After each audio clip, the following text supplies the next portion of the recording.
Kenapa Rasul Paulus membuatnya? Karena Rasul Paulus memahami dengan baik bahwa orang-orang yang telah menerima Roh Kudus sangat mudah bagi mereka untuk kembali hidup seperti sebelum percaya, yaitu bergantung pada kekuatan sendiri dan hidup seperti tanpa Roh Kudus. Ini yang Rasul Paulus tahu. Karena itu, sebelum orang-orang yang datang itu mengacaukan jemaat di Galatia, Paulus bereaksi dan menyampaikan. Ada pertanyaan. Ya majelis, sahabat Tuhan, Bapak Pendeta, kita diam ya. Saya ingin tahu dari jemaat. Saya ingin tanya. Bagus Bapak Ibu kalau berkhotbah itu secara dialogis gitu ya. Supaya apa? Kalau nanti kita pulang, kan orang ini banyak orang pikir ya. Apalagi ibu-ibu belum pikirin apa makanan anak saya sebentar, suami saya, belum mau cuci baju anggota keluarga, belum yang lain.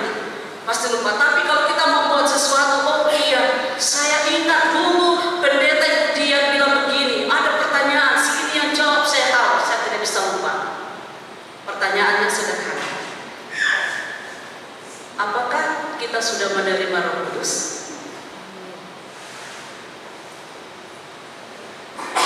Gimana Bapak Ibu?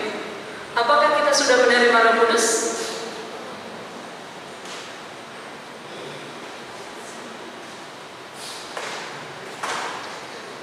Omola. Apakah omolan saya dan jemaat Tuhan sudah menerima Roh Kudus? Jawab saja omolan, jangan takut. Mau nol nilainya 100, mau salah nilainya 100, mau benar nilainya 100. Belum. Om Olah mengatakan bahwa kita belum menerima Roh Kudus. Masih ada yang tambahkan? Ya? Sudah. Ada yang bilang sudah. Pertanyaan masih lanjut. Kapan kita menerima Roh Kudus itu kalau sudah? Wah, Bapak ini imannya sejauh. Luar biasa ya Pak. Menurut Alkitab, kita menerima Roh Kudus saat kita percaya Yesus Kristus sebagai Juru Selamat. Dan saat itu hidup kita menjadi milik Kristus. Garis bawah ini, ya kita garis bawah. Jadi hidup kita ini bukan milik Dian Patiku, tapi milik Tuhan Yesus. Nah ini boleh majelis jemaat yang jauh. Kita sudah menjadi milik Kristus. Apakah kita tidak pernah sebagai milik Kristus? Apakah kita tidak pernah berbuat dosa? Nona Reni bilang pernah. Betul, setuju? Kira-kira apa alasannya sampai saya kan sudah jadi milik Kristus? Seharusnya milik Kristus tidak boleh berbuat dosa lagi, tapi jawabnya pernah. Kira-kira kenapa? Ya, Nona Reni jawab karena kita masih dikuasai oleh keinginan daging, keinginan makan daging berdua ya. Baik Bapak Ibu yang dikasih oleh Tuhan Yesus, sekalipun kita ini sudah jadi milik Kristus, kita tidak pernah lepas dari yang namanya berbuat dosa. Kira-kira kalau saya tidak berbuat dosa, hidupnya kiamat sekali. Saya tidak berbuat dosa, so habis pekerjaannya pendeta PIN, so habis pekerjaan saya, so habis pekerjaan majelis jemaat Gloria Jakarta. Ketua Bapak, Ketua Ibu, so habis orang bekerja. Karena manusia semua hidupnya sudah baik-baik saja. Lalu lepas dari kita sebagai milik Kristus. Saya sudah terima Kristus, Bapak Ibu terima Kristus. Apa sih tujuan kamu? Apa sih tujuan percaya kepada Kristus itu. Remaja yang baru di remaja. Apa tujuan Abel percaya kepada Tuhan Yesus? Atau apa yang Abel harapkan? Saya percaya Tuhan Yesus karena saya mengharapkan sesuatu. Apa yang Abel harapkan?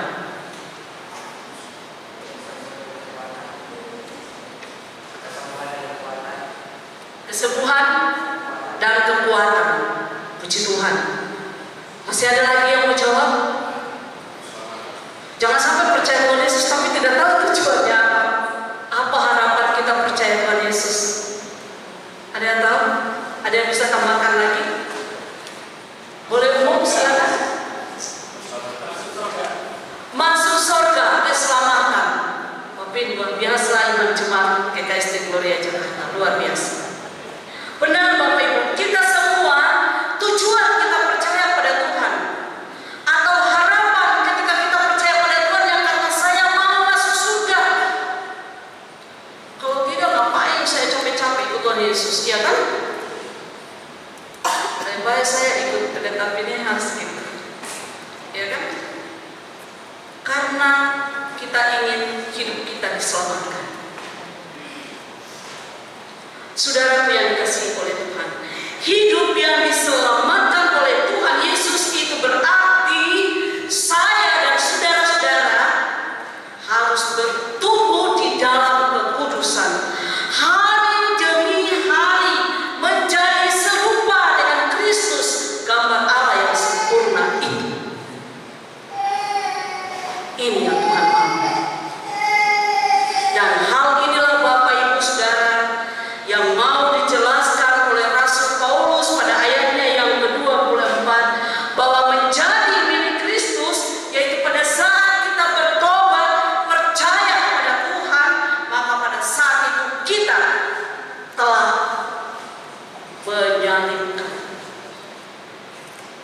menyalibkan daging dengan hawa nafsu dan keinginannya, sama seperti Kristus yang mati tersalib karena menanggung dosa-dosa kita. Kita menggantungkan dosa-dosa kita kepada Tuhan. Dan ketika Tuhan Yesus disalibkan di atas bukit Tengkor, saat itulah segala keinginan daging itu dipatahkan, dihancurkan. Tidak ada lagi kuasa. Lalu pada hari yang ketiga Tuhan Yesus bangkit dari antara orang mati dan mendeklarasikan kemenangannya atas dosa dan maut. Maka kita pun Bapak Ibu Saudaraku yang dikasihi oleh Tuhan Yesus, kita dimerdekakan dari perhambaan dosa itu. Kita tidak lagi menjadi budak dosa, tetapi saudara dan saya menjadi ahli waris kerajaan surga. Bangga tidak? Bangga? Ya kan? Kalau orang lain dia harus bersusah payah, Bapak Ibu.